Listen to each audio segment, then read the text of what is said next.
Thank you for the very nice introduction. I'm Zhang from Stanford.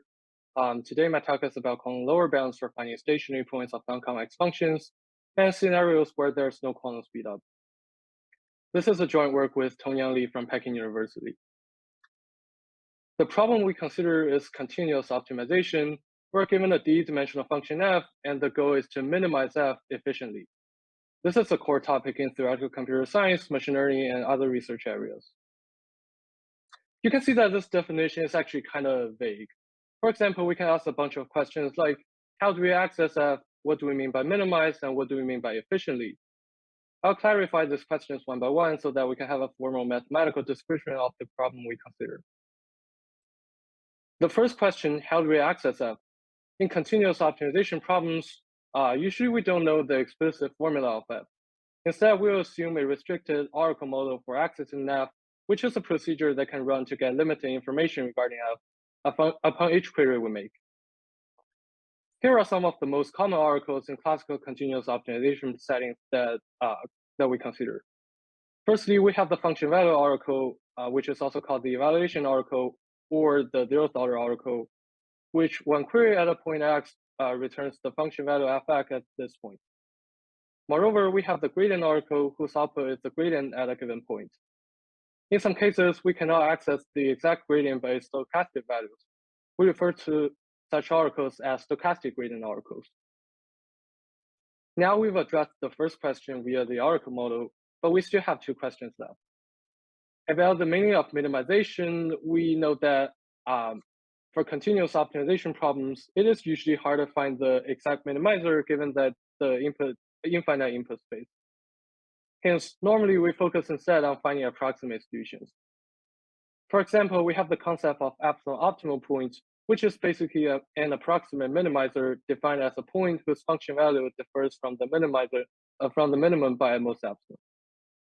As we will see later, in some settings such as non-convex optimization, even this kind of approximate minimizer are intractable in general, and we have another notion called epsilon stationary points, which include points with gradient smaller than epsilon. This notion of epsilon stationary point is also the objective that we consider in our work. Now, the third question, how do we measure the efficiency of a continuous optimization algorithm? Just like other algorithms, it can be assessed by both its query complexity and its computational complexity. We note that classical works on continuous optimization usually emphasize the query complexity because in practice, the oracle queries usually incur the majority of the computational costs, as there's an actual procedure implementing the oracle, which is often pretty complicated. This measure is also adopted in previous works on quantum algorithms and lower bounds for continuous optimization, so as in our work. It is also worth mentioning that we often require the query complexity of continuous optimization algorithms to be dimension independent and only contain some parameters like the precision and the smoothness of the function. This is due to the fact that the dimension of the objective function can be enormous. Say, if you want to train a large language model, the dimension of the loss function might be more than 1 billion.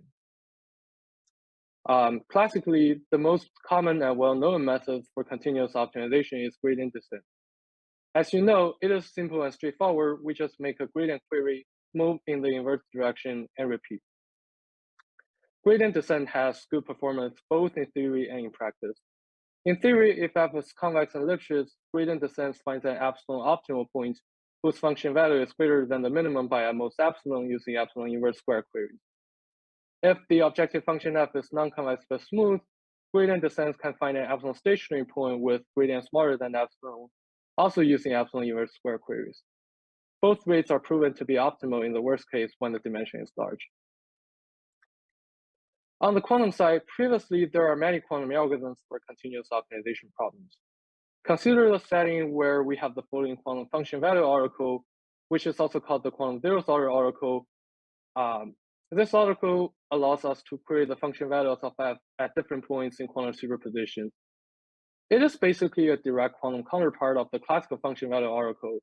And we know that if there's a classical circuit implementing the classical one, we can have a quantum circuit of the same size implementing this quantum oracle. Despite that it is easy to implement, it turns out that this oracle is actually pretty powerful. For example, one can compute the gradient of f using only one query to this quantum function value oracle, which in the classical case requires at least d queries to the classical oracle. More recently, Van Apeldoorn et al. And Chakrabarty et al. Developed quantum algorithms for convex optimization that have polynomial quantum speedups over classical zeros order algorithms, which are classical algorithms using only classical function value oracles. In the non-convex setting, Zhang, Lin, and Li also obtained quantum speedups over classical zeros order algorithms. Based on these results, it is a natural question to ask whether there are quantum speedups for continuous optimization problems over classical first-order algorithms, which are classical algorithms that can make classical gradient queries like gradient descent. Formally, to compare with classical first-order algorithms with access to classical gradient oracles, we consider the quantum setting where we have access to a quantum first-order oracle that allows us to query both the function value and the gradient information in quantum superposition. For first-order convex optimization problems, we assume the objective function f is convex and Lipschitz, and the goal is to find an absolute optimal point. At the first glance, this quantum oracle still seems pretty powerful as we can obtain the function information at multiple points in just one query. However, Garg et al. Proved that there's actually no quantum speedup over gradient descent for this task. But what about the non-convex setting? Are there any quantum speedups for first-order non-convex optimization algorithms? One of the motivations to consider the non-convex optimization setting, not just the convex setting, is that the loss functions of the modern machine learning models are typically non-convex. As we know, convex functions have a lot of nice properties, like there's only one unique local minimum, which is the global one.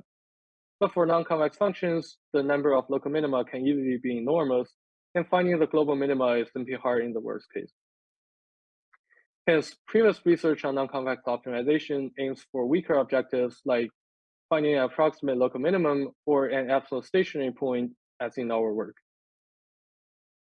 In particular, if we assume the objective function is smooth and the function value at the starting point, say if we start at 0, is not very large, then as I mentioned earlier, classically, gradient descent finds an absolute stationary point using absolute inverse square gradient queries. In the quantum case, we show that even if we have access to the quantum first-order oracle that allows the quantum algorithms to create the function value and the gradient in quantum superpositions, it still takes at least absolute inverse square queries for any quantum algorithms to find an absolute stationary point in the worst case. As we can see, this quantum lower bound matches the classical algorithmic results, indicating that there's no quantum speedup over gradient descent for finding a stationary point of smooth non-convex functions. Next, let's go through the proof sketch of our lower bound result. We begin by reviewing the construction of the classical lower bound, which is actually pretty intuitive from my perspective. As we know, gradient descent is the best classical algorithm, so instead of designing a function that is hard for all classical algorithms, we can first try to design a function that is hard for gradient descent. This is done by Nesterov via the following simple quadratic function.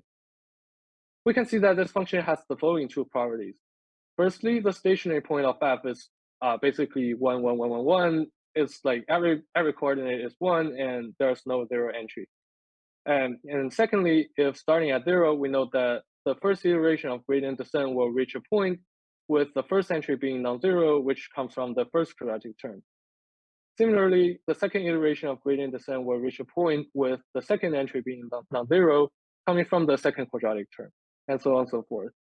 And it takes at least t queries to reach a point with every entry being non-zero. As a result, gradient descent takes at least t queries to find a stationary point of f. This result also holds in the approximate sense as long as t is not so large. When trying to extend this result to prove the hardness for any classical algorithm, there is a caveat. For a random classical algorithm, they can make random queries and not necessarily start at 0. So the previous progress control argument on the non-zero entries will fail. The solution to this caveat is something like, we view the function f as a kernel and project it into a much larger Euclidean space with much higher dimension. Then if the algorithm chooses to make a random query, the query will only have a very, very small projection onto the kernel subspace. So the output gradient has a very small norm. As we can imagine, in practice, the outcome of such queries will be almost indistinguishable from noise. And we will hope that they should also be not that useful in theory. Formally, this is proved by Carmen et al. By designing this enhanced version of the kernel function. This kernel function actually, if we look at its analytical form, is a little bit complicated, but we don't need to delve into that. We just need to know it has some nice property that if you make a query with overlap with the kernel subspace is smaller than some threshold, then the output is essentially the same as querying zero. We note that each hard instance of this form obtained by projecting this kernel function into a much larger Euclidean space can be specified by a chain of t vectors corresponding to the direction of the t coordinates after the projection. Following a similar intuition as Nastrov's quadratic function, Carmen et al. Showed that their hard instance has the following two nice properties. Firstly, they show that any epsilon stationary point is also related to all the capital T vectors as long as the capital T is not too large. Secondly, if an algorithm only knows the first T vectors on the chain, one classical gradient query can only reveal the next vector with high probability over all the hard functions. Technically, this is achieved by showing that each query needs a large overlap with the T vector to learn the next vector. We can see that for these functions, finding a stationary point is basically equivalent to going through a chain of vectors, the chain of the T vectors corresponding to the T directions, which can only be done adaptively by making gradient queries. And thus, these hard instances are called zero chains. Following this construction, Carmen et al. Showed that T equals epsilon inverse square classical queries are needed to go through the chain and find an epsilon stationary point of F. In our work, we basically show that even given access to a quantum first order oracle, for any quantum algorithm that wishes to learn the chain and find the stationary point, it still can only go through the chain very adaptively, in a very adaptive manner, and needs the same number of queries. To prove this quantum lower bound, we apply a progress control argument that is similar to the one in Zhang et al. In particular, without loss of generality, we view any quantum algorithm making t-1 queries to the quantum first order oracle OF as a sequence of unitaries, where the unitaries U0 to UT-1 are prefixed and are independent from the hard instance F. To show that any quantum algorithm of this form cannot find an epsilon stationary point, we consider a modified version of the algorithm where we tweak the oracle at each query by a little bit. In particular, at the ith query, we replace it by a quantum oracle of a new function that only contains the first I terms of the original function. Intuitively, we can say that the original quantum oracle OF contains full information of the length T chain and full information of all the T vectors specifying the hard instance F. This truncated oracle OFI, however, contains only the information of the first I vectors on the chain, or we can say the first I terms of the hard instance. In the next step, we prove that this kind of truncation operation does not change the algorithm by much, and measured by the L2 distance, these two algorithms have approximately the same output state with high probability over all possible F. However, we can observe that the second algorithm does not contain any information of the T vector, so the output of the second algorithm is totally irrelevant from that vector. Then in an intuitive way, we can say that any quantum algorithm making at most t-1 queries cannot go through the entire chain of T vectors, and thus cannot find an epsilon stationary point of F. We further generalize our lower bound results to higher order settings, where we assume the objective function F is p-th order smooth. We showed that even given access to a quantum p-th order oracle that allows the quantum algorithm to query all the p-th order derivative information in quantum superpositions, it still needs at least epsilon to the minus p+1 over p queries to find an epsilon stationary point in the worst case. This matches the corresponding classical algorithmic result by Bergen et al., where they show that a classical algorithm with access to a classical p-th order oracle can find an epsilon stationary point using basically the same number of queries. So we essentially proved that there is also no quantum speedup in this setting. The next setting we consider is finding an epsilon stationary point with stochastic input. This time, we only have access to a stochastic oracle that when queried at x, it does not give you the exact gradient value. Instead, it will sample the vector from some unknown distribution with the guarantee that the expectation of the distribution is the actual gradient and the variance is bounded. One of the motivations to consider the stochastic setting is that in many cases, the objective function f has a finite sum structure and is an average over many different FIs, and we can only access the gradient of a single FI at a time. In our work, we show that even if we are given a quantum stochastic gradient oracle that allows us to query the stochastic gradient value of different indices at different points in quantum superpositions, any quantum algorithm still needs at least epsilon to the -4 queries to find an epsilon stationary point in the worst case.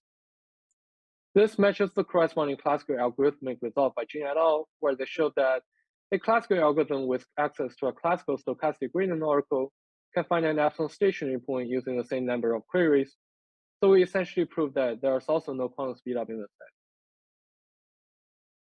In the remainder of the talk, I'll go through the proof sketch for the stochastic result.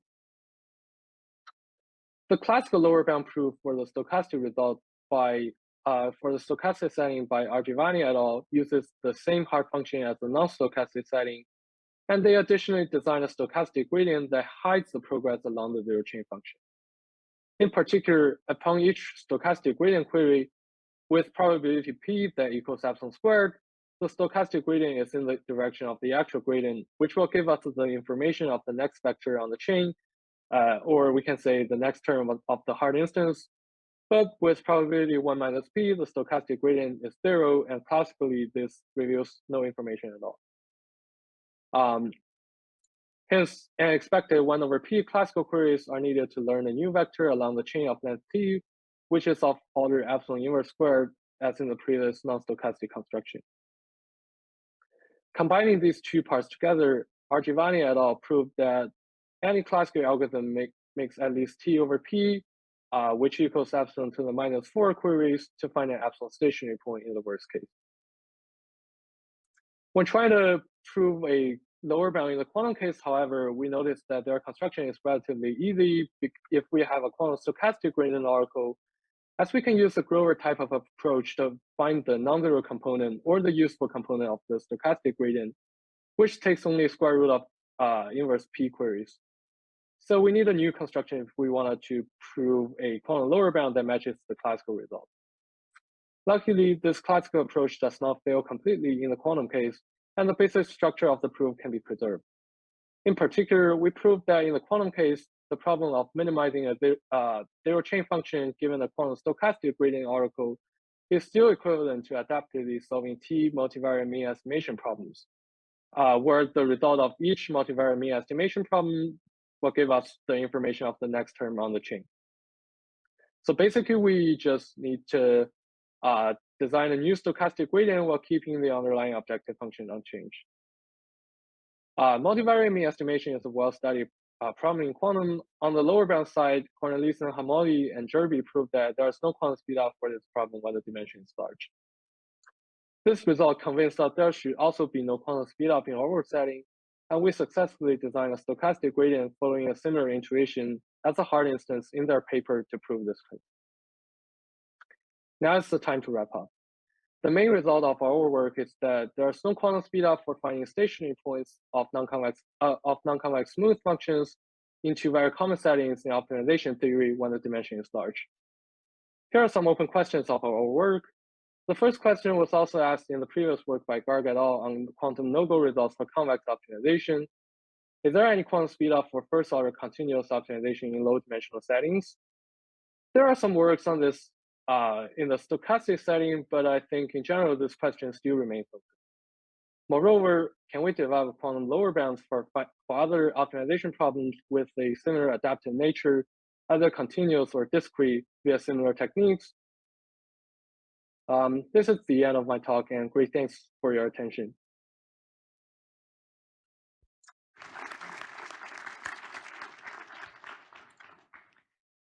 Thanks, Chenyi, for that very nice talk. Now we have some time for questions.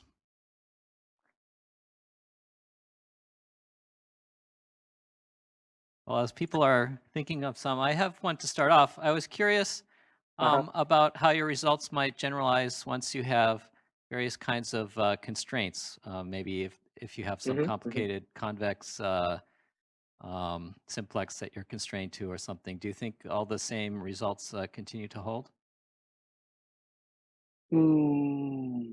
That is a very good question. To start, I think the generalization might not be so straightforward because the classical results were like uh, this optimization settings with different constraints. If the constraint is given in the form of, say, the membership Oracle queries, uh, maybe they can only be solved by like zeros order algorithms, but not first order ones. And for this particular setting, I think there are lower bound results by Van Appledon et al. And Chakrabarty et al. In the quantum setting. And I'm not totally sure about the classical setting. Hmm. Okay, thank you. Other questions?